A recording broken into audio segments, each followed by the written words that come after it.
It is the podcast.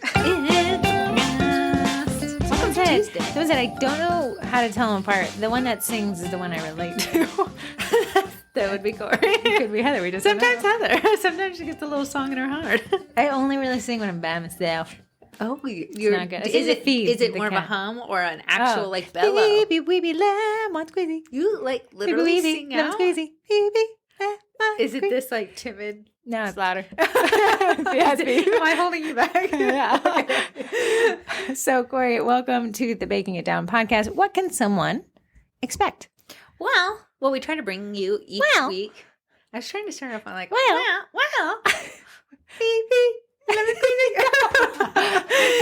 each week we try to bring you one marketing nugget that you can incorporate in your business. We try to make it easy to digest, not super complicated. Lemon squeezy easy or just easy? Lemon squeezy easy. And then we go over some group stuff because if you didn't know, we're attached to a marketing group on Facebook called the Sugar Cookie Marketing parentheses group. I tried real hard with the name. And then today, what can people expect? Today, is it something new? No, that's what we talked about. Today we're going to cover something Heather loves to do. We've done it for this is a bazillion great years. question to ask in a room full of people you hardly know. Because if you ask this question, you're going to learn a lot about what that person thinks of themselves. Heather only says that because she asked it last night at our impromptu Panicked at an extended Christmas family. dinner. You got people extended family, people that weren't even family. What are you going to do? Not ask that question. I did. Probably just eat. And here is the magical question. What is your word of the 2023 calendar year? So, before you just spit out a word, You got to think about it. it has to be something that you think you can actually achieve. It Like, can't focus just be on. like bazillionaire, you know. That's my word. How'd you know? It doesn't even have to be a goal. It can just be life focus. Mine. Can I start them off? The key is, if you ask me this question, you can't also tell them the word that you think they should choose because You that did is that. No, I To didn't. summer, yes, you did. No, she chose light. I would have never said the word Well, light. you were like direction. She calls herself a bag in the wind. Well, mine Yeah, was stresslessness, you made that long. but it is one word. It is. So why is that your focus in 2023? I realize I am a harbor of stress. I keep it near and dear to me, so much so that it doesn't even look like stress anymore. It just looks like a part of my daily because I have taken it in and held on to it for so long. Why do you think you have a penchant for holding on to stress? I'm a sucker for punishment. Love me a good stress. I like them premature wrinkles around the eyes. Give Botox something to work with. So 2023, do you remember your word for 2022? I think it was less stress. I'm still working on it. All right. Less stresses too, right? All right. Stresslessness. Yes, you too. So what changes have you made in 2022 that you'll be carrying in 2023? Working on taking walks. That's a good one. That is leaving my phone at home during those walks. I'll say that social media and phones, I know we Yeah. like to demonize them, but in a way, it does have a heavy psychological effect on people from the type of, when you get a push notification, it honestly feels like you won at the slot machines. Won in a the casino. little It's the lotto. same kind Yeah. of brain thing happening. For sure. I was reading an article and it said the company that makes most of the casino slot machines is called the Scientific Gaming Company. Like it's scientifically based addiction. Yeah. So phones with their push notifications in bright, fancy colors, and you just don't know if you continue to scroll, if you find the next one big life secret, do create an addictive personality that also kind of persecutes your stress level if you're not able to maintain it. When I see someone working hard and I'm sitting and scrolling and reading about their hard work, I get stressed because I'm you like, feel- I should be working hard. If you want a gateway drug to unaddict yourself from your phone, a great way to do it is to turn on, I know on Android, it's under accessibility settings, is to turn off the color. Yeah, so And go grayscales your phone, so it becomes less appetizing. So to it's watch. still there. It's still accessible. You're not using an app blocker. You're not deleting or canceling notifications or even doing something violent like uninstalling apps. But it just makes them ever so slightly annoying. To not see Instagram in color is very annoying. I'm sure it is. How can I absorb those beautiful Christmas cookies if they're all gray? I know iPhone and Android both share this feature, and it's one I've been using on Android for a while. You can have a bedtime timer automate when your phone goes grayscale. And that would be kind of the step up to then going full-time grayscale. I kind of have that. It's called the blue light filter. It's just filtering one color. All the colors. It makes it so it's easier for me to look at my phone at night. So, yeah, I have that kick on at 10:30. So it gives me a little notification. You can click cancel, but it'll say, hey, we're going grayscale. But then I try to leave my phone grayscale for longer and longer, which makes it less and less interesting. And then you can do the bigger step like app block, which is an app I use on Android. It doesn't. They don't have one for iPhone because I think iPhone does it within the system that limits when I can get notifications and when I can access apps altogether. Yeah. And every time I try to open it, it gives me a quote. Oh. And then it tells me how many times I've accidentally tried to open it during the block period. You're really good with those things. I love to uninstall them and zoom right on by. I did have to uninstall TikTok. I uninstall it every Sunday night. I know, you do. I had to. That one has me by the addictive collar. So, okay, in 2023, what are things you're going to implement that you haven't implemented already to manage stress? I actually know you purchased a few things to help with stress. What? Were they? A Call Me Go. You got me that. I will say the Call You Me got Go. this heat shoulder thing you talk about a lot. Okay, because so I hold stress within my shoulders. Mm. So I got this magnesium lotion, and it's supposedly supposed to. Does it work? Is it placebo? Maybe. Well, the Andrew Huberman podcast talks about there's many types of magnesium, but as a supplement to assist in better sleep. I take that supplement. I'm guaranteeing the Call Me Go. Let me just explain it. Magnesium glycinate. That's what it It's a is. sleep one. I do take that. Oh. Does it work? I don't know. Not close. Sleeping like a baby, so maybe. Sleeping like a baby, so maybe. I think you started using your Fitbit again. Fitbit to track my Sleep. spikes in heart rate, which is usually tied to stress. Right, because higher cortisol, higher heart rate, what's the fight or flight? Yeah, whatever that is. Okay, those are good ones. I've recently, in the last 2 weeks, have tested taking sugar out of my diet. Probably a great one. Wow. One I cannot do. Yesterday, I went to the candy drawer. The fact that there's a candy drawer. And I grabbed, not reached for, I snagged just a giant fistful of Starburst. Starbs? Yeah. They're so, there's so much, a better color. Chew. I love the chew. Give me a Laffy Taffy. Give me a Starbs. Give me Don't you get I want to sit with tired of the chew towards the end of the burst? Judging by how many I ate, no. I can power right on through. Would you say Starburst are your favorite candy? No, Laffy Taffy. The pink Laffy and green. Taffy? If I get a yellow one, I'll throw it back. Oh, is there only 3 colors? I think sometimes there's there a purple. Yeah. But you can't just buy the color you want. It was like a fortune to buy it. And I was like, no. Yeah, and they have an exorbitant amount of yellow. Also, I don't need that kind of, one Starburst and Laffy Taffy. Get rid of the yellow, okay? It's just in my way. Is it yellow banana in a Laffy Taffy I world? think so. Yeah. It just doesn't have that sour. It's just that, muddled. And I don't love lemons in my candy. Not yellow is the lemon. I don't like Starburst. orange Starburst. I think we can all agree as a species that the red Starburst is Red very is sad. the best. Shortly thereafter, pink.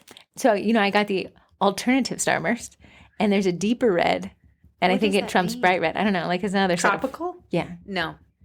Old school or bust. I think you're sleeping on top. No. I think you're sleeping No on way. it. Anyways, sugar is not healthy, but I love it. I love it too. I love it. That's the problem. I love it too. But it does have, I would like for you to do some research on the relationship to sugar and cortisol, and if they're related or not. I know you got sugar triggers the manufactured high of alertness, and then the crash. Oh, so I that's was not going to having be ideal. big old crashes. Crash right in the candy drawer. that high. Baseball right in the M&Ms. Okay, what else? So I have the walks. I'm really making sure that I Here's go a to bed weird thing at that a you right did. time. You purchased a new car. Follow Corey for more financial advice. You purchased a new car that was reliable to mitigate the stress of wondering if the car would start or not, which is always anxiety inducing. I know. Reliability Is a is peace of stress mind. release. Yeah, It is. It is. Okay, I'm really focusing on getting the right amount of sleep each night. Amen. That's a solid if bet. you have less sleep, you function at such a lower percentage than you can. Yeah. I could say, if somebody asked me my best business advice, Yeah. go to bed. Go to bed. And be religious. So the book Why We Sleep, if you want to, it's a longie. Even the guy said this may put you to sleep, and for that I'm okay. Put a bookmark. But he said if he could give you one takeaway, it's to go to bed at the same time and wake up at the same time every day, holidays and weekends included. So no late night weekends. You know what? I always go to bed around the same time. Always wake up at 6. Yikes, 17, 6 in years. I wish I did not see it. The cat says, no, you won't be sick. Come on. It's sick. So, okay, what are you going to try in 2023? If this is going to be your word through the whole year. Now I'm really honed in on what my stressors are. So Archer. It's my husband. But I need to not take on their stresses. So if they don't know where they put their lunchbox last night, well, we all have the same pair of eyes. Go find it. I was reading this book, The Courage to be Disliked. But it talks about... You took it to heart, didn't you? Yeah, sorry. I just said today I'm your only friend, so I wrote it. And it's talking about people's tasks and how some people like to take people's tasks. So if Archer's Corey's son, it's her husband, just kidding. Archer can't find his lunchbox, it would be easier for you to take on the task to be like, it's right here, but it's not your task to take. And when you take somebody's task away from them, what you create is somebody who's dependent on you. And you become resentful. It's not your task, and now you feel like, well, I'm doing their task. You took it from them. Yeah. So the concept being, leave people with their task unless they ask you for assistance. So it's easy to be like, well, I can just do it faster, better, stronger, whatever.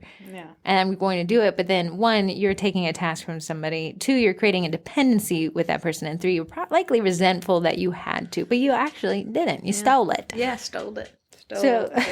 The concept of the word of the year is not something like you set it and forget it on New Year's resolutions. It's something that you try to interweave for the next 12 months. Yeah, and I can honestly say that if you try to set it and forget it, you'll have the same word next year because you will not. You're a 2-timer on stress assessment. You know what? It wasn't a 1-year thing. Yeah. It was a 2-year type thing for me. I think a lot of times we don't recognize. Okay, you and I are 34. You had 30, if you count this word last year, 32 years of cultivating stress. Yeah. It's going to take maybe a whole nother 32 years to uncultivate stress. And it's fine to have Okay. Well, guess what? No stress. You figured it out. So, yeah, it wouldn't be like coming up with a word and just thinking of it. And then a year from now, you say, what was that word? And you're like, oh, yeah, that word. I forgot about it. It would be almost, and this is what I'm doing for 2023. Tried 2022, messed up. Okay. A monthly recap. And what's your word first? My word. What was your 2022 word and what's your 2023 word? 2022 is intentional. Okay. Actually, I think we did a podcast on this. I'm sure having some memory. I'm saying this. My 2023 word is slow. Do you feel like you were intentional in 2022? Yes. Do you? Why are you looking down your nose at me? Could you get on the same level off your high horse? Stresslessness times 2. It's a stress bucket, okay? Yeah, I think it's very intentional. Obviously you can constantly work on it. I got 32 years of not being intentional to make up for. But I've recognized, here's how I recognize it. Here's how I decided what my word was going to be. I have those like supplement containers and it has Monday through Sunday on it? Uh-huh. Yeah, and then they pop open. I was filling it up for the week. Of supplements. I don't know if they work or not. I'm just kind of hoping I believe. And I'm like just trudging through like an iron pill here, an iron pill there. I don't know, ginkgo. Someone said it was helpful. Magnesium citrate. Do your little work.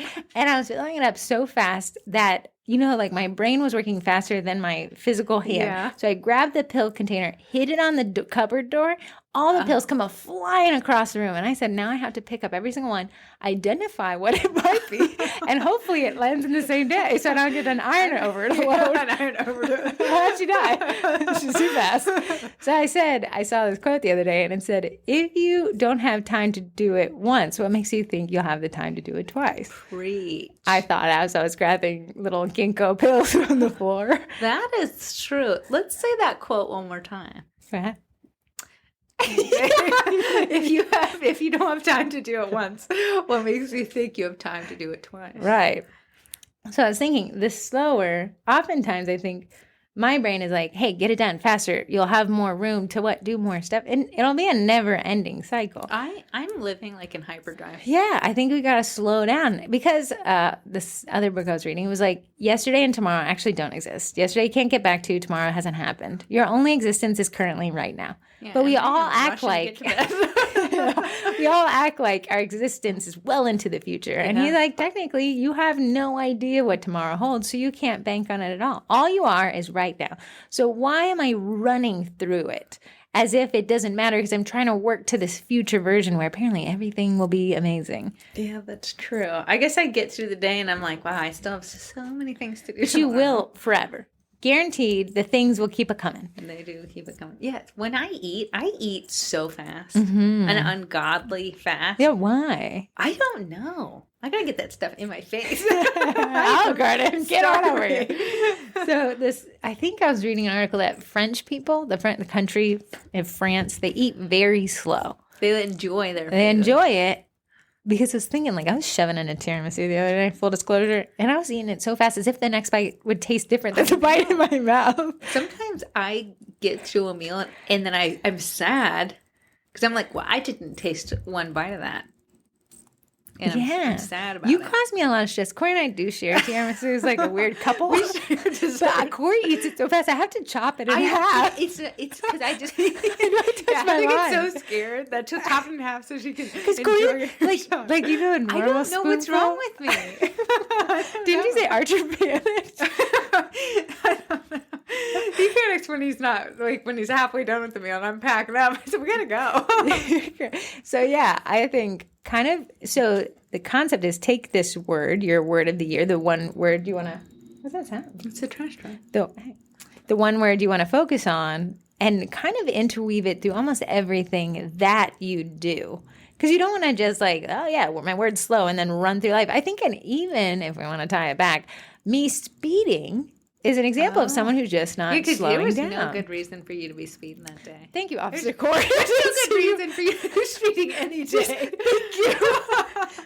So how am I going to slow down? I bought a speed monitor that literally shouts out "slow down" when you are at excessive speed. Is that what's against I the didn't law? realize it did that. Shush. Oh, I didn't. I didn't realize it did that. Okay, my car's old. Okay, my new car weighs shelter. So anyways, this radar detector or whatever, it shouts out "slow down." It took me by surprise at first. I said, "What are you saying?" Slow down. Oh.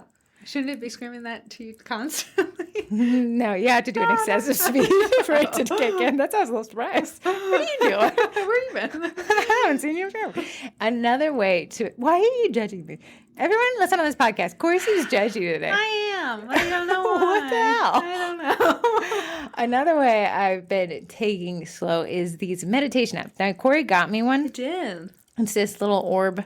Have you been using it? Yeah. Okay. But it really just follows this principle of meditation of really just slow down and stop. And it's hard. It takes practice. Stop thinking. Oh. You know, like how they say, sometimes women ask men and men say not thinking about anything. I think that you can learn that. You can learn not to think about anything. When I go on walks, I literally am talking to myself. That's because you have a lot of thoughts. So if you practice kind of this meditation, the mindfulness thing, you can stop those thoughts. And the great way to do that is by focusing on your breath. And that's why they say it's like a grounding technique. Yeah. Grounding meaning it's easy to get distracted, and then the little apps don't punish. Even the one you got me doesn't punish you for thinking of stuff. It says just notice that you are. Yeah. And if you find yourself mind wandering, just say, return back to my breathing. Oh, interesting. All right. So that'll slow you down because it starts by slowing down the thoughts that I think kind of supercharge everyone's activities. Oh, I got to do this. I got to run in here. I got to jump over there. And then another thing I'm doing, I like using Asana to plan my week.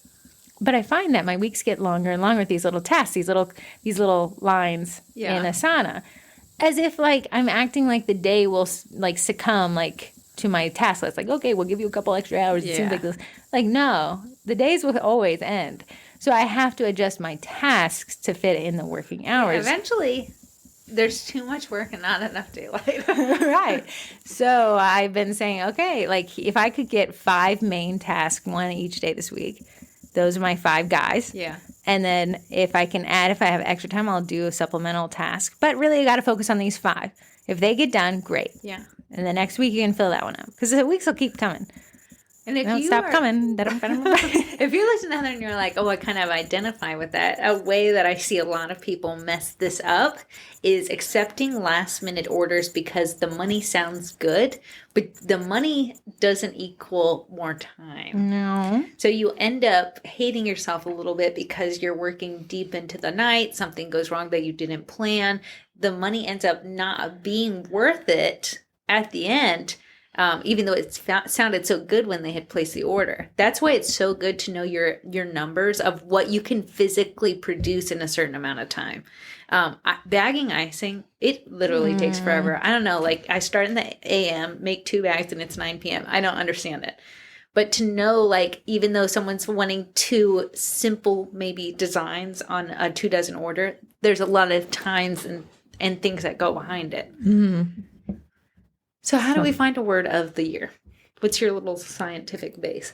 No scientific base. My opinion would be, what has been this nagging thought to you? Something that Like, as the pill container hits the cupboard, you say, well, I need to focus on that. How did you choose? Well, I think you've been focusing a lot on stress management in the last couple months. Well, back when I had my stomach hurt all the time. What did they say? At the beginning of the year, we got colonoscopy. I already told you about that. Got all the little I think we all have PTSD from scanny scans from that, the blood work, everything like that. And they're like, it comes back to stress. I think it's so amazing that your brain didn't listen to your body for so long that your body said, I'll show you a lesson. Yeah. We're going to shut it down until you listen. How it works. Yeah. So I guess your stress went unchecked for so long that your body kind of revolted and then said, we'll show you how to slow down. You will be slowing down. Yeah. And shoved you in the hospital. Yeah. So because of that, and they said the only way that your stomach won't hurt is if you do not fix, like, unless you fix your stress. Then I said, well, that's an on me thing. And I have been avoiding it because that's difficult to alleviate stress. You have to, be uncomfortable, make changes, tell people no, which is uncomfortable. And not to mention, if you've told people yes for a really long time, you've created a lot of dependence, right? Not for any fault of their own. You have said yes, yes, yes, yes, yes, yes. And then as you tell them no, what happens when you start turning that ship around, these people get a little anxious. Like, what? I'm dependent on you. Now you're telling me no. Then you feel this guilt period. If you can weather the guilt stage, on the other side is more peace than you realize. Because what happens is you just told somebody who you turned into a dependent that they can't depend on you in a way. And now they're revolting, which is normal because you just told them no after telling them yes for so long. Now they have to learn how to walk again without you being the crutch. But on the other side, 1, they'll have more abilities, and 2, you'll have less stress. And both of you will have less resentment, even though it doesn't feel like it.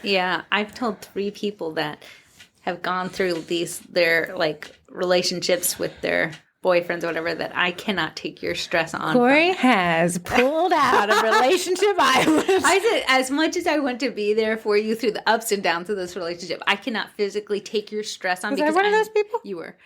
You were well involved in my relationship. I realized that's stressful. So I told these people, and they have not right here enjoyed it. You have enjoyed the post. I have enjoyed the post-stress chit-chat. That's a great boundary setting, though. Now, Kitty Witty, we're doing a podcast. I'll sing to you later loudly.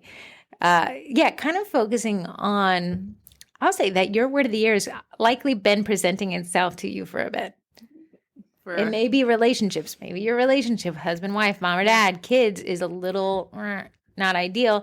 And you thought about, like, I should focus on this, but there's a million things I got to do first. That's likely your word of the year kind of creeping in there and saying, hey, maybe your word of the year. Maybe you don't like, and I hate doing this because this was to me in the past, you don't like checking your bank statement.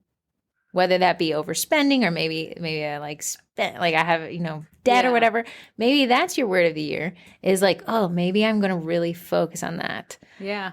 Getting debt or spending, or maybe you're just, I hate talking about retirement. Like, you don't think, I guess it'll happen one of these days. Yeah. But to focus on getting that, you got to kind of do some research. And maybe but I can guarantee you on the other side of your word of the year is you really understanding the word and what it means to you. Yeah, and how much it means to you. Yeah. So now I'm realizing, like, wow, this stress-free life means a lot. So I need to guard it a lot. Yeah, I don't see you. Is there any stress mitigation effort that you've tried and said, nah? That I've tried and said, nah. I did the group therapy thing, and then I was honestly leading it.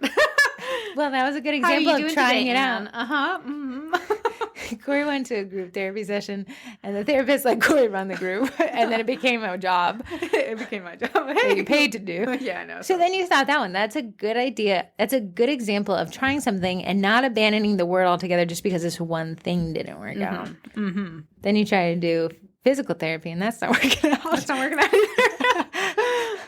Oh, well. You should get a robot masseuse. I need a robot masseuse. See, go stand. I'm doing a podcast. No. See, I've created a dependent. You have. I have. Yeah. Singing to him. He's addicted to me. All right. Well, lead us to the next thing. Well, that was my word of the year. You just want to abandon it? That was so abrasive. Yeah, I thought you were done. You're playing. You picking up the phone. You're crazy. You're crazy. You both are crazy. Well, challenge people about their word of the year. I don't talk about yours. Okay, well, I want to challenge you to figure out a word of the year, and it can't just be an easy one. It can't be so broad that you can't track it, and it can't be so difficult to reach that you can easily say, "Oh, I better look next time." So, if your thing is you love to just buy everything from the Target dollar spot, speaking to myself, budgeting is a good word might of the be year. a good one for you and for me. That's a good one. A lot of times I can see people jumping on the latest trend of, packaging or something cool or cookie cutters. But at the end of the day, if you don't know your numbers, you could just be breaking even. And this business, it truly isn't a business for you. So knowing your numbers and really having the confidence behind knowing your numbers will give you so much confidence in your business. So if you always feel like you're when you're quoting someone that you're second guessing, or you're not sure if, you're charging the right amount, or you're neglecting to charge for the packaging you just bought, that would be a good word of the year for you.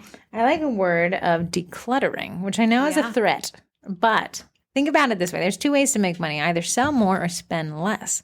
Oftentimes when we have a lot of visual noise, you think of auditory noise typically with that, sound of roads, but visual noise is the things that you see that cause a little bit of standing anxiety, which often you self-medicate by going to shop because that feels good, and being around crap you shouldn't have bought doesn't feel very good. Now, a great way to really make that word of the year an entire process, a mental shift, is to start thinking about donating. Donating is a great way to take something that has no use for you anymore and sitting around it will have no use for anybody else. But if you can donate it to somebody, I was even thinking, I really like these business jackets that I have. However, Heather, you're not going on interviews, you're not speaking in front of large groups, you're not going to networking events. Somebody else could use these to find the job that they've been wanting. And if you truly did need another one, what would stop you to go out? You can always buy another one. If you needed it. The Minimalist podcast, they've been podcasting forever, but their first 100 are really great about this mental shift. I think eventually podcasts, you kind of just said the same thing 50 times and I got to change it up. But they kind of say if it's under $20 or less than 20 miles away, you can always go get another one. True. You can. Yeah, and I had that symptom. Corey said you have a lot of knickknacks that solve very small issues that you could, but I lived next to a Wegmans. I could have walked there at any time and solved that problem. But you literally had a random button for ready to go? Yeah. Got a button? I got 50. Yeah. You need something to sew it on with? I got that too. Another one that I know has really helped me, and a lot of times you don't realize that it's helpful until you actually do it, is organizing your baking supplies, your baking stuff. Great way to assess what you have. It really is. I realized that I was buying duplicates of things because I couldn't find the first purchase. Which was annoying because I'd find it maybe, in the crevice of a corner a year later. I'm like, oh my goodness, I've wasted money because I've bought this now 3 times. Something we did in the cookie college, those snowman bags, they sold out really fast. They did. But you had to buy a bunch, right? Well, you didn't have to, but you could. Oh, you could have saved 25, money. 100, something like that. Yeah, so a lot of people were like, I'll buy 100, save on shipping. But at the end of the day, if you don't sell those snowman bags during snow time, you have them for a whole year. So we created a snowman bag match thread. Do you need or do you want? Yeah. So that allowed people who bought in excess to sell off their extras at cost, whatever. I said, go to the DMs to decide how to sell them. And it allowed people to get something that they wanted to sell. So both people were able to clean out make more money. Yeah, and you have to realize the mental load it takes to hold on to something for a whole year. So while packaging is fun, if you don't sell through it, I used to buy a ton of packaging because I didn't want it to sell out and be like, oh no, I sold too many and now I have to tell my clients no because I don't have any. Now I buy a certain amount of bags that I know I can produce, and that's how many sales I will make. Because to have that mental load and just to see your stuff start accruing around you, it's stressful. It is stressful. Yeah. You start losing space at the cost of what? Now you need something to store it in. It's a lot that goes into not being organized. So now I'm getting super organized. And I'll paring know where to down. look. Yeah. I think you've been giving some of the college kids some extra packaging. They win, you win with less stuff around you. If I can get it gone, that's a win. Yeah. So think of your word of the year. I'm going to create a thread in the group. I want to hear everyone's word of the year and why they chose it and what they plan to kind of do about it. Yeah, how to execute it. Not just this. You don't want to set and forget a word of the year. I'd almost say if you're not good with New Year's resolutions, forget them. Just come up with your word. Yeah. Things will fall into the word. It will. It can line up with just one word. One word. You don't have to have 50 things when you overwhelm yourself with things I wish I did. What if you came up with the word and had everything else aligned to the word? Yeah. Yeah. So I can slow down. There's some things. I have allocated myself an hour to get into bed. I'm in there for 10 minutes. Okay. I gotta turn on my brain a little bit. But like if I force myself, so all the lights turn off down here and then I gotta go upstairs. Well, now I can, it's this funny thing. I kept cutting myself at the same part of the back of my leg. With like your razor? Yeah. Okay, might have included that part. Sorry, it's my razor. So someone on TikTok was like, hey, buy men's razors. They're cheaper. They're sharper. Yeah. They're very sharp. Yeah. Also, I didn't realize that men's razors, unlike women's razors, have an extra blade along the top. Didn't know this for like beardiness. Yeah. Some man was like, I didn't know they had that. And he pretended to fake shave his wife's eyebrow, but it took it off because it did have the blade there.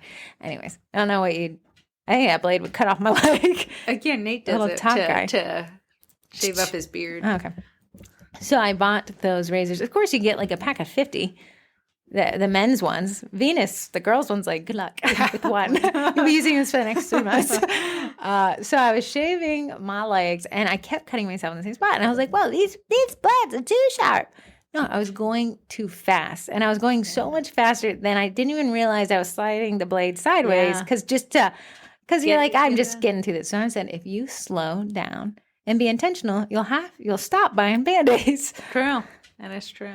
Yeah. So then I've given myself longer time to get ready at night, take a shower, whatever, shave my leg without cutting it off. Most days. Yeah. No wonder why those little blades last forever. I used it 2 times this year. You're 5. I have enough blades to get me through life. So that is that one. Okay, moving on to the Cookie College. The Cookie College. Cover the Better Business Basics. That's not what it's called. Cover the Bakery Business Basics. Baker's Business Basics. The Better Business Bureau. So Corey and I saw kind of a gap in the market that we created ourselves. So we have the main group, which is copious amounts of information. But what's the average? How many posts get posted a day that you don't delete? 78-ish a day. 1,200 a month. That would be impossible to read all of. It would. You could doom scroll through most of it, though. I do. Right. So what we said, okay, well, then join the Cookie College. It's a lot more kind of marketing focused and kind of a graduation from the main group, the free content. Mm-hmm. A little bit more focused, a little bit more in depth. A little bit, I would call it a jump. Quite a bit of a jump. Yeah. And people are like, I am this, like in Indiana Jones where he has to take the leap of faith. Yeah. They were like, I'm falling. I see the college over there. I'm leaving the freebie group and I'm falling in the crevice.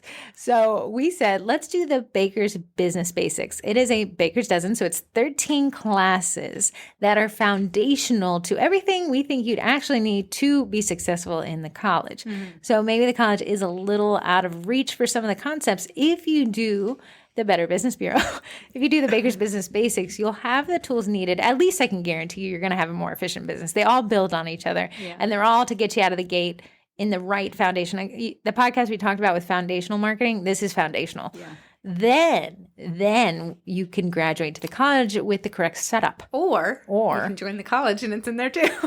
Oh, yeah. The college gets everything. So you could join the college and get absolutely everything, which includes that private Facebook group. Corey has taught me what transfers are. So I'm making 1 or 2 or 3 a month. I did 3 this month. You did. So transfer sheets, I made Santa hats, You did 2 directions, 2 different bands, Santa hats, presents, 3 sizes. and then Christmas trees. Christmas trees. Yeah. Christmas trees, yes, yes. I'm enjoying the transfer sheet classes. Yes. And she actually taught a class recently on how you can make your own transfer sheet. Yeah, in Canva. Free Canva. I even taught it. Oh, that's even better. So you can save money by spending money with I us. will say, I just want to touch on the Cookie College. This is our T minus almost 1 month before we have our price increase. Less than 1 month. We've never raised the price in the Cookie College. So Maybe saying, you greedy little girls. Here's the thing. When we launched it, 20 classes. 20 classes only. And now So many. 90. Yeah, because the college gets everything. We have the digital downloads. We have the Baker's Business Basics now. We have the Cookie College, and we're working on something else. That is a lot of value. I actually went through every Cookie College class today and organized the name so you can easily search which one comes from which membership because the college gets all the memberships. Nice. But I will say, it is worth it. And I'm biased. I'm 100% biased, but I wouldn't put my name next to something I didn't think wasn't worth it. From the pure testimonies that come from the Cookie College, it does work. Which is always something you're like, hold your breath when you Yeah. put something new out there. But now we've had tried and true tested. Yeah, I knew it worked because this is what we do at our day job, but would people take the classes and implement it? The amount of people have taught cookie classes. This month alone. One thing I want to say, like Corey and I have said all year, Christmas time cookie classes are very easy to fill. That's why we say it's a license to print money. However, if you've tasted of the sweet nectar of Christmas cookie classes, brace your buns because January is not the same. January isn't because a lot of people have, one, spent a ton of money on Christmas. Yes. Also, you have the comparison of how easy Christmas classes were. You will have to work. You'll have to use marketing to fill January seats. You will. And there is marketing that works because I'll say because the target audience shifts. The target audience in Christmas is grandma's in town. We want something fun to do to create memories. January is the shift toward a mom who wants to get away from her kids, somebody who may want to do this as a side hustle or hobby. No grandmas. Grandmas who are retired, but you got to find them. Yeah. Because they're not on the computer. that is true. Right. So you got to kind of change that target. So you may feel defeated. Don't. Marketing. It works. You've got to be a little bit more strategic, which is why building up your email list in, what make hay when the sun's shining? The sun is shining and the hay is taking classes. Because then right around the corner is Valentine's. And that is a huge holiday specifically for classes and for pre-sales and things like that. Corey and I tried Valentine's Day class in January, end of January. We thought we could get 2 Valentine's Day classes by doing end of January, mid. Did we like that? I didn't. No, they didn't. Nobody did. So now we're going back to snow. Yeah. Snow themed. And then winter themed. Yeah, I feel like February 14th only hits on February 1st. It really does. I think they're starting, I will say, Home Goods is already putting but out. Home Goods is wild. Follow Wegmans' step. When Wegmans changes the front to true. Valentine's Day, that's true. when you can let your heart fly. So, but now you kind of be thinking about sourcing the cookie cutters. Yes, leisurely. to get them in time. I will say most cutter shops are not, they have extremely long delivery times. If you wanted a Christmas cutter last second, you are not getting that. No. It's not going to come. Yeah. I had to add to cart yesterday. I like to just add things to cart so I can think about them. That's a I had to strategy. type in the description. Yes, I understand this is not going to get to me in a month. Yeah, I clicked on a cutter shop. I think you had mentioned JH Cookie Co. So I put in the newsletter and I clicked on it and it says at the top a banner 5 to 7 days processing time. Yeah. So keep that in mind. I would say right now it's probably the end of cookie cutters for Christmas. Unless you're I'm just printing saying yourself. if you're Hail Mary, I need a football real quick or something. They're not going to get it to you. Oh, yeah, I think you're done with that. Maybe find somebody local who prints. Yeah. That could be a thing. But then I'd say wait till after Christmas and shop the sales if you wanted to get. But I always say if you already have a bunch of Christmas cookie cutters, maybe more use those. No way. You know what we should have done? An unboxing of one, I thought you were going to buy me that thing we mentioned on the podcast, which is the advent calendar for bakers. No, for cookies. I wasn't never going to buy that. You did not buy it for me. Nope, but I saw the price. Nope. I'm worth It's it. like $100. Okay. You needed to breathe to call me go. Okay. Next year I'll do It's it. hard when somebody, I was telling Gams this, when somebody starts a new hobby, it's very easy to gift them things. But when they're knee deep in the hobby, then you know for sure you're buying something they already have. Not with an advent calendar. I don't know. I just on TikTok watch everyone's weird advent calendars. Oh, so something with did you see the Dior one? Yeah. Yeah. Wait, was a candle top in one of them? Well, no, it was. I think it was made of. The box was huge. It was $3,500. Yeah, one of was a candle, and the next day was the top to the candle. Oh. So they were like, "Oh no, where is it?" Come on. I know. Yeah, but I was watching it $3,500. like it was my own. Oh, yeah. little advent calendar. I think because it hits that reward system of the brain, you just don't know what you're going to get. Yeah, You're going to get something. Yeah, if I got someone had a Williams Sonoma one, which is known for, Sonoma? and 3 of them were snowflake cookie cutters, but like they were all minis, but one was super tiny. He was so upset. Yeah, I don't know. The Advent is like a hit or miss. I know, but I think you could. I think all the Advents are about to go on super sale right now because we're like maybe past I should get the one 12 days. So moving forward, I have 2 classes to add to the main group. I got to work on that. And then Corey and I are going to sit down and come up with the, what do you call them when we all get together and do some challenge? collab. We're gonna do a fun January collab. And Jan? you don't like it for Jan? Oh, we haven't talked about it yet. I don't know what's coming. I was thinking Jan after the Christmas rush. Nice. And to really boost off your you're getting more people following your social media accounts this month because they're discovering you. So I want to do our January collab as a Meet the Baker post, but you will be in the photo, right. my friends. It does well. Humans love humans. And I know you might be uncomfortable sitting in front of the camera. Same. I like to be behind it. But here's the thing. People buy from those they know, like, and trust. So you got to let them get to know you. Almost like we did a podcast almost. I know. So that is what the January collab is. So start thinking about what you want your setup to be. You do not need to hire a photographer. You could do a selfie. At the end of the day, At the end of the day, it is you, and that's what we want to put in front of people. Yeah. So I love it when people come to the group and they're like, I hate that I posted a selfie and it's my highest performing post ever, but it is. Yeah. So I feel like we need to do a Meet the Baker post in January is a great time to really get in front of our audience and do that. It really is a great So tip. look for that in the group. Heather will create an event. We're going to build out the whole calendar year of collabs. Every other month or something. Great. So we can get ahead of schedule. Okay. I have to Look think ahead of of many. schedule. Oh, wait. Someone had suggested this one, and I'm saying it here now so I don't forget because they had DM'd it on Instagram to us. They wanted to do your favorite things. So the baker does your favorite thing set. Oh, that's genius. And you get to know them by showing them what is your favorite thing. One, you can show your talent. Yeah. 2, people are nosy. I am, and I would like to know your favorite things. Yeah, And so- 3, you get to do your favorite thing. Yeah, so if you have your dog, you can make a cookie for that. So a favorite Do you do thing one set. or do you like a set? You do a set. So That a is lot so of people do fun. the roundhouse silhouette for it. So you that's do a a great silhouette of a idea. dog or What whatever. are you going to do? If you had to pick 4 things right now. Dog, Dog. my kid. Oh, they're going to say your cat. Why'd the dog My get in front of the cat. kid? They're both children. What would be my last one? I feel like I'm just choosing everyone I live with. Okay, then pick an object. Oh, my car. Just kidding. My call me go. Call your cell phone your favorite thing in the world. I might put Lake Ridge where I live. Oh, you like That'd Lake be a Ridge? good Oh, that'd one. be a cute yeah. one. And people would know, oh, she's the baker from Lake That's a Ridge. good one. Oh, okay, well, we'll build out the calendar and then I'll add it. So I think those 2 will be very fun. Okay, that's a good one.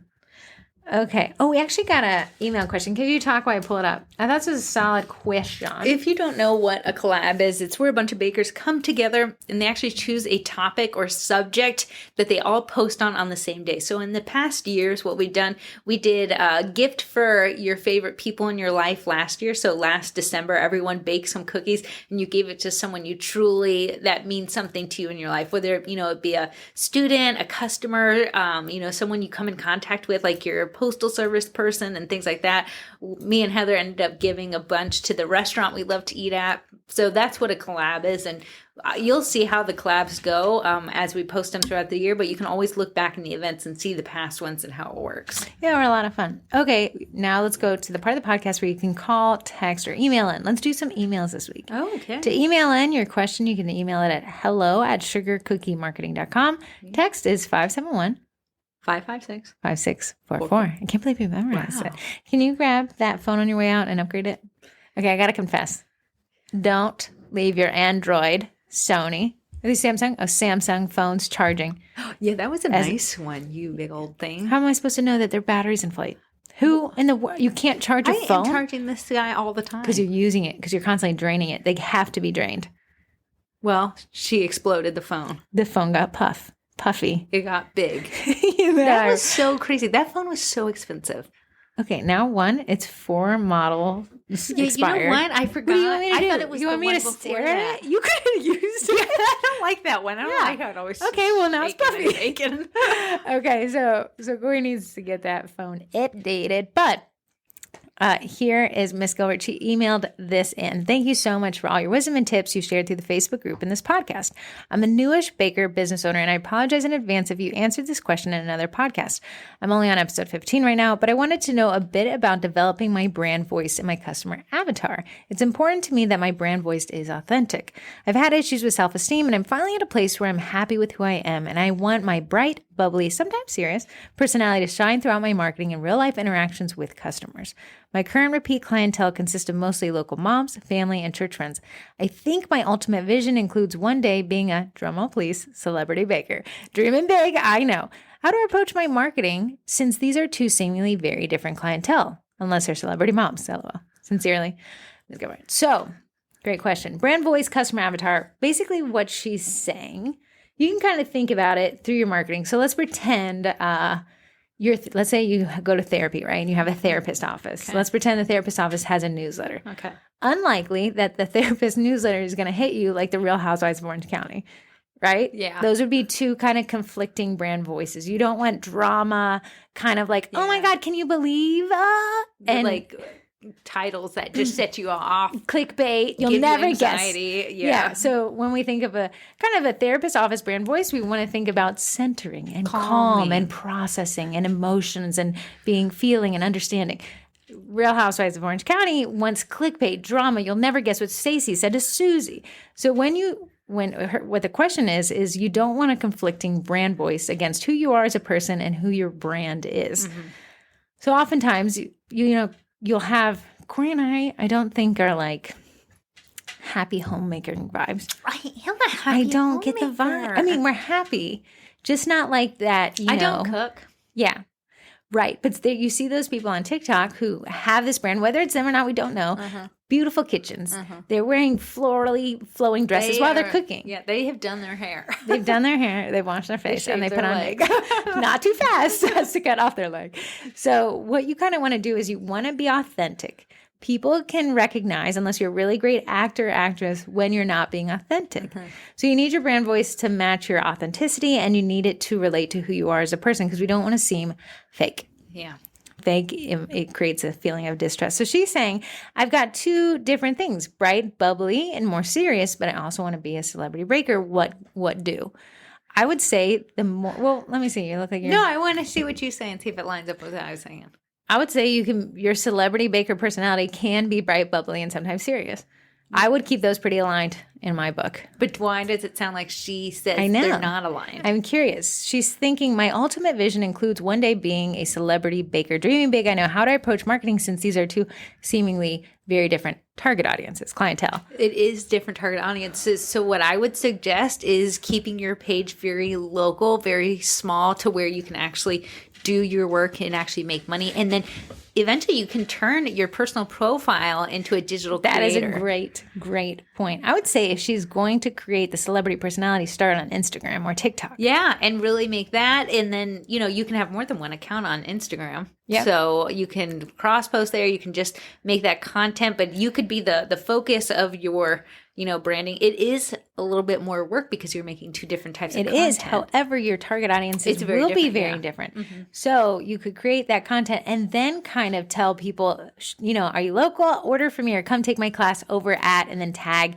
your local brand. Yeah, because I have my Mixing Bowl Cookie Company Instagram account, and then we have the Sugar Cookie Marketing Instagram. It would be weird for me to post, locals. Right. But what you do is say Ridge. on Sugar Cookie Marketing, you say, my Mixing Bowl Cookie Company, here's a strategy I'm trying with marketing. Then on the Mixing Bowl Cookie Company, you kind of, Here's what your package is going to look like when you pick it up Right. on the way out. And then the interesting thing yesterday, we have sugar cookie classes. So keep in mind, now we got 3 brands we're running, but there's 2 of us, so we can do it. But we had somebody cancel the cookie class that is this Saturday. So Corey used Mixing Bowl Cookie Company to push people to the brand sugar cookie classes where we sold the ticket in like 20 minutes. Yeah.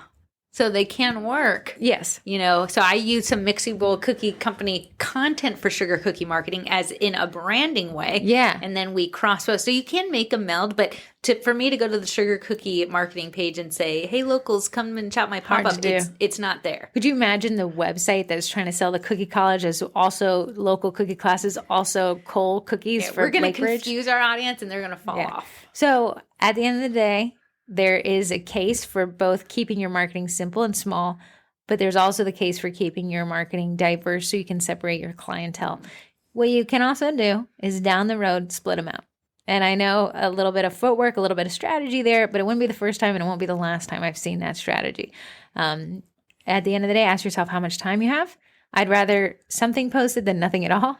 Yeah. So then what's your goals? Do you need to make the money with your baking business, or do you have the long con where you can become that personality and get noticed by brands? That's a very good point. It's a very interesting question. I think that was all we had for. Do you want me to pull up? There's a 50-50 shot. There's nothing in the text. That would be sad. Let me figure it out.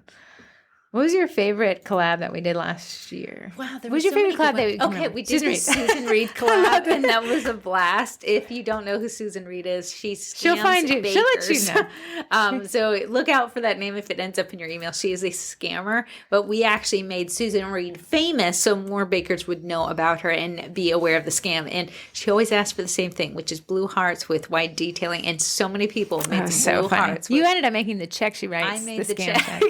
Okay, I got a good question text in. It's specifically for you. Whoa. I know. Corey, what is it like being Heather's twin? But it is specifically for you. Hi, twins. I'm Christina, one of the many from Texas.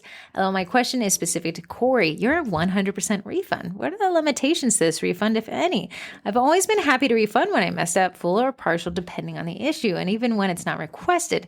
And normally I kick myself for my mistake. Well, recently, a refund was requested of me, and at the time, I was already emotional, so I responded emotionally with Corey in my head saying 100% refund just to get rid of them. So I did. In hindsight, I think that if I had not been emotional and if I had waited, like you would have said, but I was in the throes of a pity party, so I didn't wait, I should have asked some questions, and possibly a full refund wasn't actually warranted. So as much as I like the idea of the blanket 100% refund, I'm just not sure it fits 100% of the time. In this case, it was 2 pies, and the refund was requested 2 days after pickup. So there's no telling how them pies were stored in the 2 days. So I'm just looking for some guidance, suggestions. What kind of boundaries do you have? Or what would you consider acceptable for a 100% refund? Thank you, and yeehaw. Yeehaw. What I think when it comes to that is if you knew that you didn't maybe explain how to store the pies, and I don't know the whole story there, you can feel a little guilt on your end. Like maybe I didn't stress enough that the pies can't be stored, outside in the baking heat. So then you feel a little bit that you didn't do your part, and then a refund would be warranted if you didn't cover those issues. So I make sure when someone orders, like, here's how you store your cookies, here's what happens if you refrigerate the cookies instead of freeze them in that way. But I do stand by the 100% refund. If they're like, the color was a little off, and I'm like, but I thought we were right on the color, I'm going to refund. It's going to leave a sweet taste in their mouth, and that's my goal as a cookie baker. And it's not worth the potential sales that I would lose. But I know you can't always control your emotion. I definitely look at my cookies as cookies and not necessarily as a part of me. So it's They're part of my belly. Yeah, it's easy for me to be like, okay, this is a business. Let's try to get to there. But if I felt like I would have covered everything, like, ma'am, I see that you read the email where it said, do not put them in the fridge, and you put them in the fridge, maybe I wouldn't jump to that conclusion, but it just depends. And I know it's not for everyone to refund all the time, but it's really worked well for me. And guess how many times I've had to refund? once, and that's because I forgot her order. Okay. I think about it this way. Listen to what Corey said at the beginning of the podcast. Her word of the year, end of last year, is stresslessness. It is stressful to combat somebody on a fight for a refund. That introduces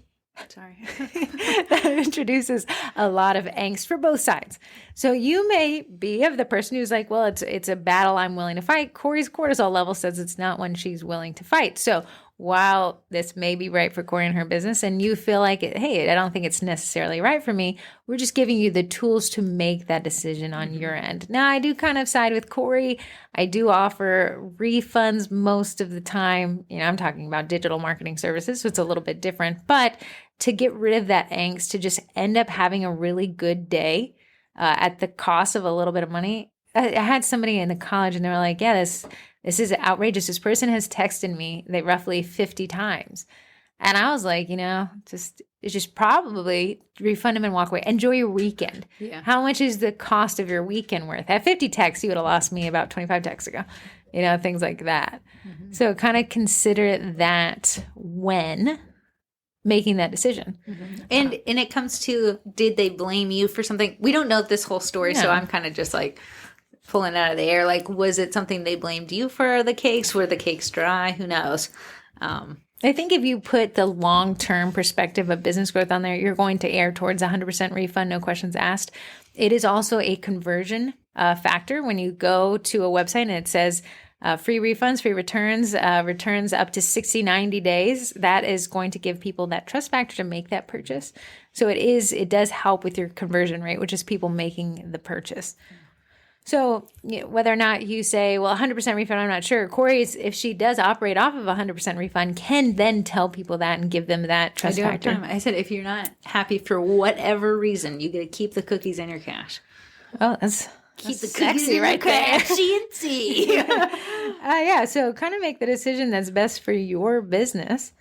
But also think of yourself in terms of a buyer. I went on a Ann Taylor Loft Blue and Gray spending spurge, and I bought something I didn't really like. Imagine if Ann Taylor Loft said, did you click the button? Did you order it? Did we ship it to you? Okay, well, we're not going to. And then you see that with returns these days where they say, if you ship this back, we're going to take out shipping costs. And we're going to make you pay for that. And it creates a less savory purchasing experience. But I see a lot of people are like, just for the sake of argument, people say, I don't want to make cookies just for them to be like, yeah, this isn't exactly what I thought it would be. Show me what I don't like. Bake for me what I don't want. Yeah, so there is a line there. Yeah, you got to think about it. You got to be intentional. FedEx has jumped in on a program where they call it no label, no box policy, meaning that you can return something now and they will box it for you and you don't need a label. Really? Kind of the experience that you get at Kohl's with Amazon. Oh, yeah, you can take it makes something it extremely just hanging, like if you have like lights that are I find myself preferring to purchase from Amazon for the refund policy being so. Do I return a lot? No, I don't. But I like the option. The option too. I like to know that my purchase is protected in the event, the rare one, that I don't like what I got. Yeah. So that's always an interesting aspect of it. And I will say just a little bit, if you have a vetting process a little bit, like, this person asked these questions that usually doesn't higher end pricing well. Is also higher prices will weed out people who are looking for like instant refunds, and that kind of gratification.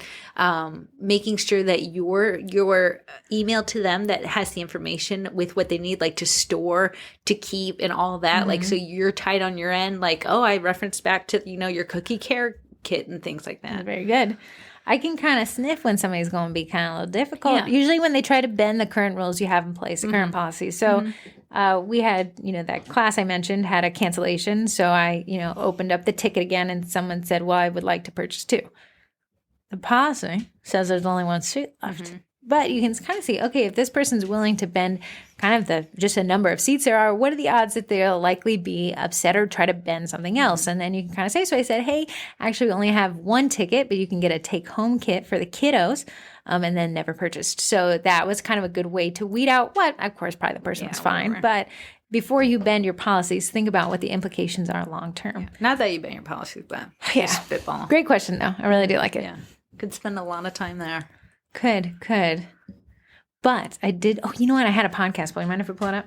Yeah, sure. I had a couple because I've just been interested. I saw you. You've just been so inquisitive. I know. Because I think as stewards of a group of 37,000 data points. You caused some drama this past week. Yeah, let's talk about that. I have that pulled up.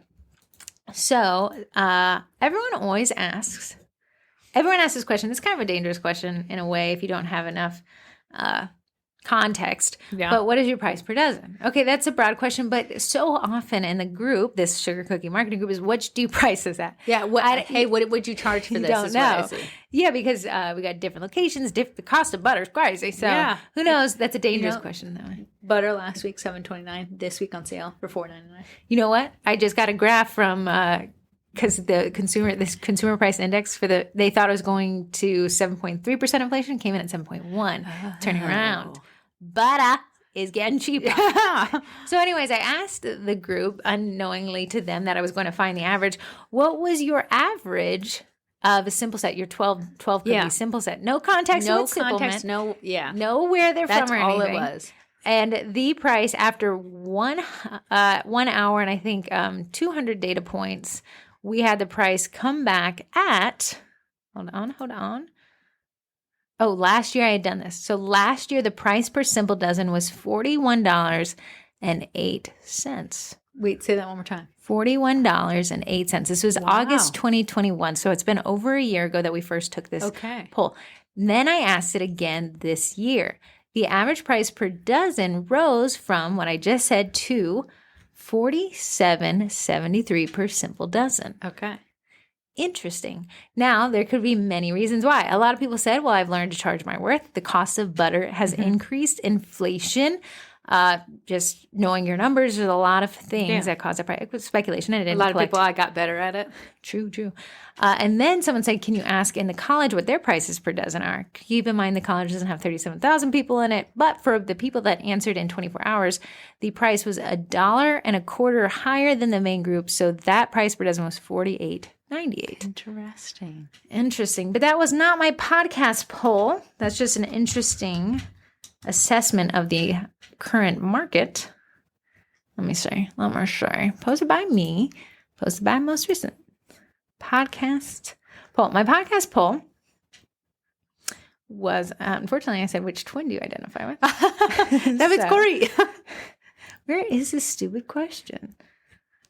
Podcast. I said if you've raised your prices or not this year. Because I wanted to see. I think a lot of people. 98% of people increased their pricing this year. Okay, so here's the thing. Podcast poll. What do you charge? Okay, here's another one I took. Because a lot of people ask about uniced vanilla sugar cookies, and they only ask it at Christmas time. They do. They said, what do you charge per dozen for uniced vanilla sugar cookies? And the average size, I said, being 3.5 inches. The average price per dozen is between $21 and $25, voted by 36% of the audience. That's 267 votes entirely. So 36%. More. What? I think I have to charge more for that. How much do you think you would charge for the uniced sugar cookies? All you do is Are we including icing in that? No. Or no, it's just the cookie. Man, I have to sit down and see what it is. Okay, I'm never going to find my podcast poll because I scheduled it out. You can do it next week since you've already done 2 polls right now. I love the polls. Here it is.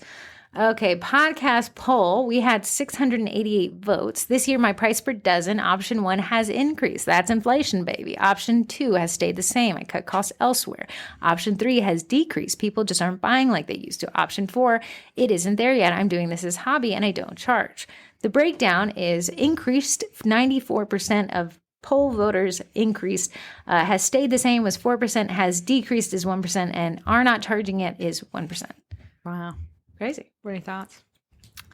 I think you had to increase your price just for inflation. A lot of the comments said, hey, I also charge my worth. So we have multiple data points that point towards increasing your prices. That's fine. You got to cover your costs and you got to charge your time value. You do. So it's very interesting. I enjoy the podcast polls. I enjoy them too when you can find them swiftly. I guess you're not hurrying. I get it. Slow. Wow.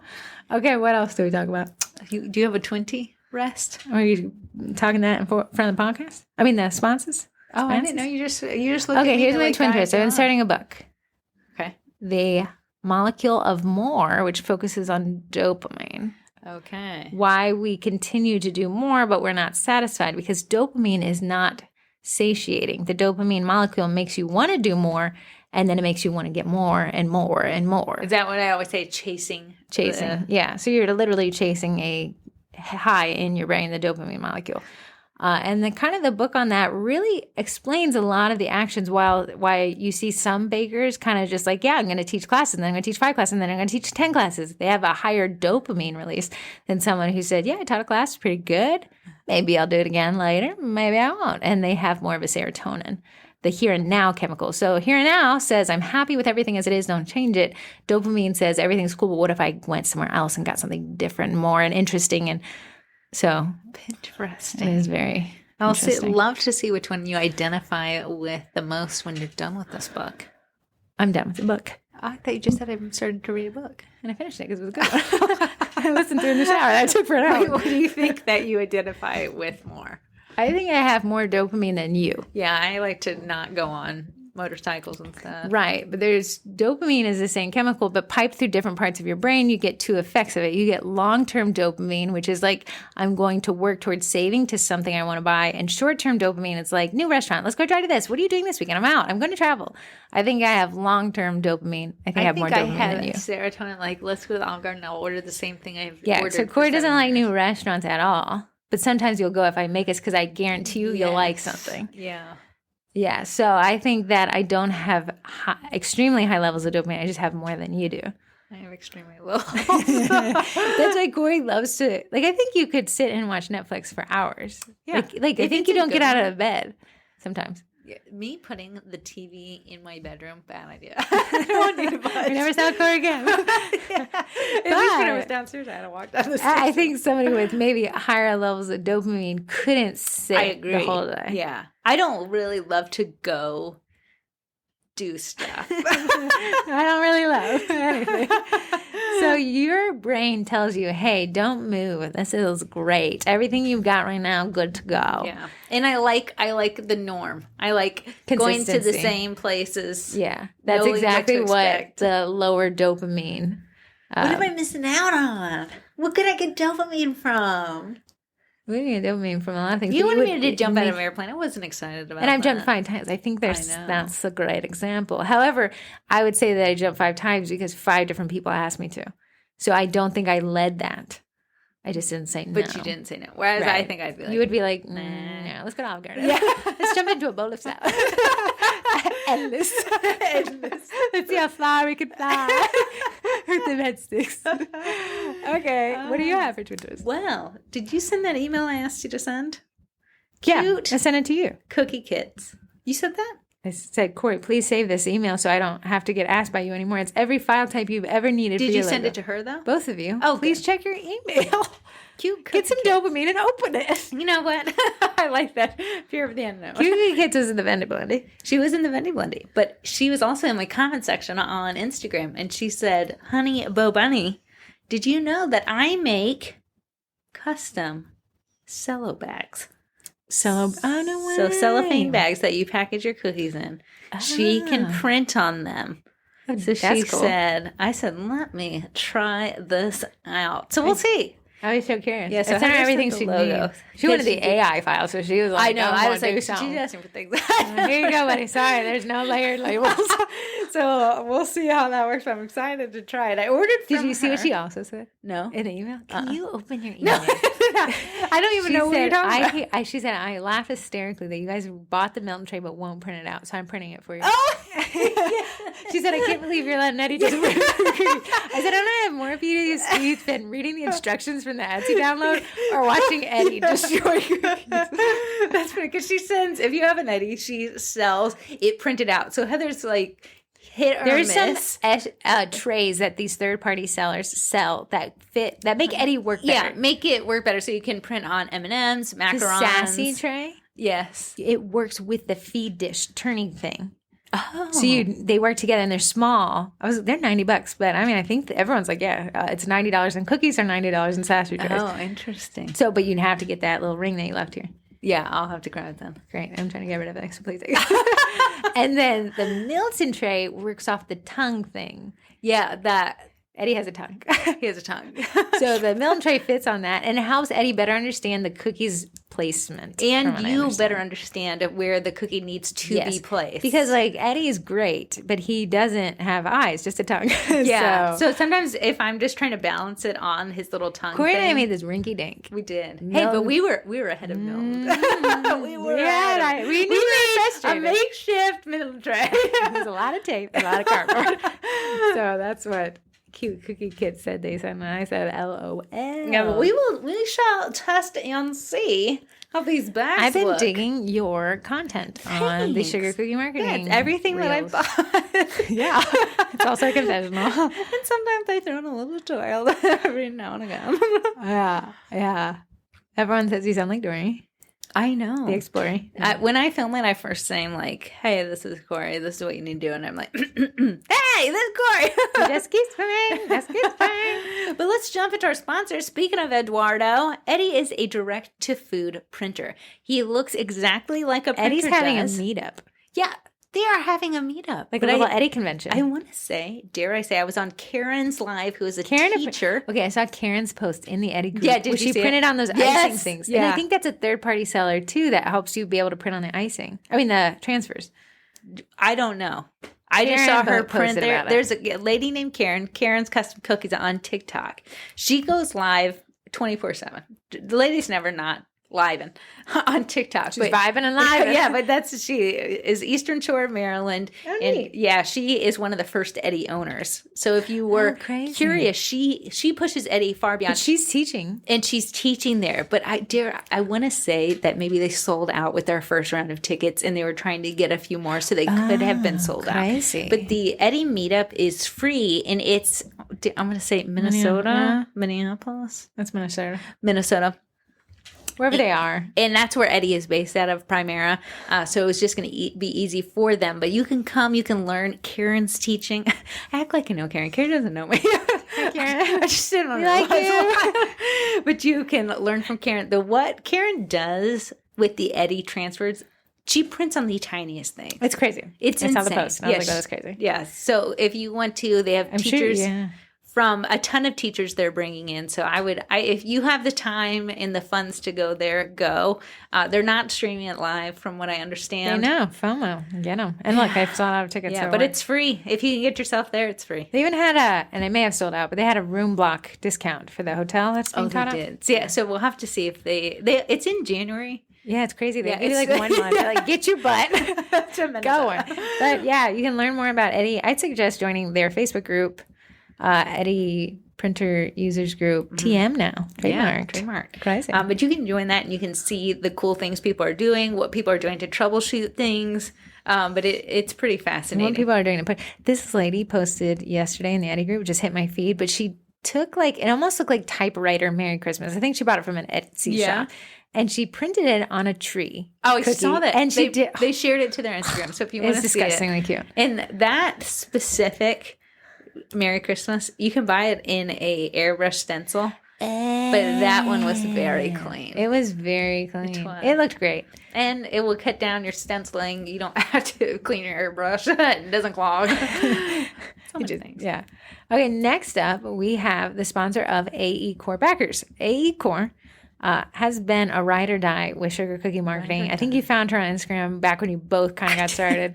Now, they sell backdrops for photography. If 2023, if your year was photography, that was your word of the year, I would say start with AE Core. Is it a necessity? I think it's just going to make your life so much easier. It will make your stuff look so much professional. It'll So make your much professional. photos so much more professional. Not your So words. much Not professional. your words, just your photos. It'll make your photos more professional. It'll make just taking photos in general easier. It'll give you a clean surface so you can really pop out on news feeds and things like that and really stand out to your audience.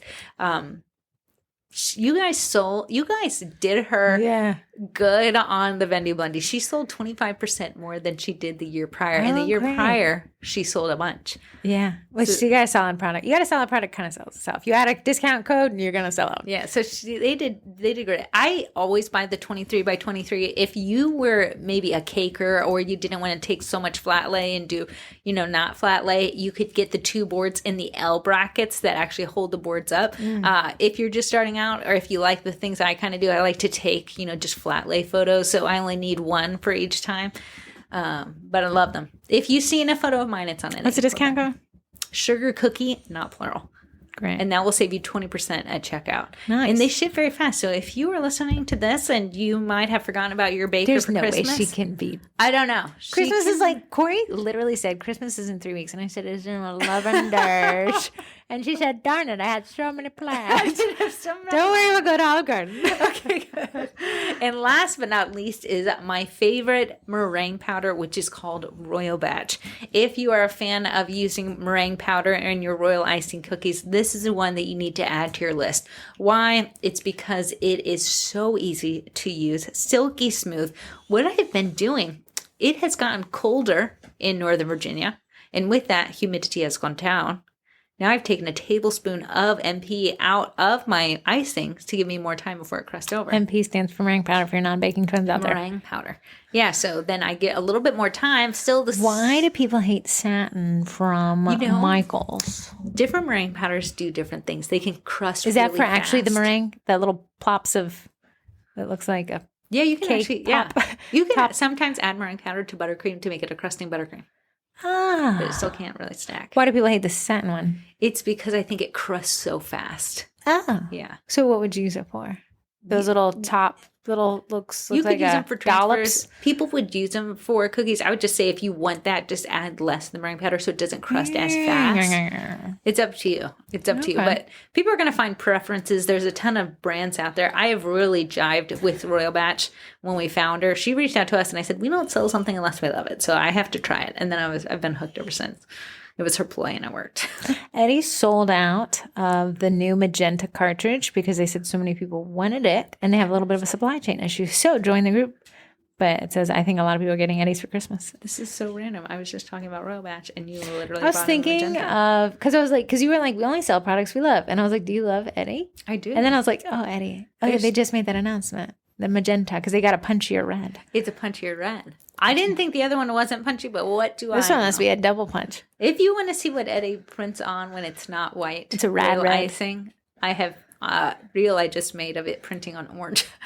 If you would Can I like to tell? take a One, you said that in the last podcast. But Corey and I had a class last Saturday, and then we got greedy and we have a class this Saturday. But last Saturday, okay, it's got Santa's hat, so it needs to be red, and she makes this bucket of pink. And I was like, that looks very pink. And she's like, it just doesn't develop. And I said, well, it looks like Santa's a girl. Listen, grab And then two different reds. she grabbed this red and poured it in. Americolor, Corey will be ordering new red. She used it all. And that red became the reddest red I've ever seen. So red. I packed all those cookies for Archer for school, and he was so happy. Which ones? The 3 you didn't eat.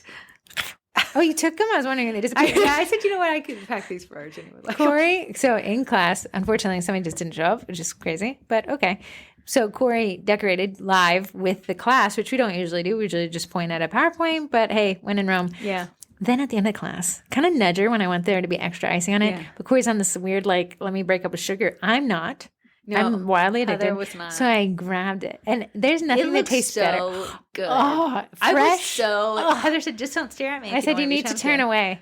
I need to eat it. Then Heather ate 3 of them. Then I felt sick. I felt sick. So then I said, I will stand strong. Take these home to my kids. I was wondering what happened to the remaining 3.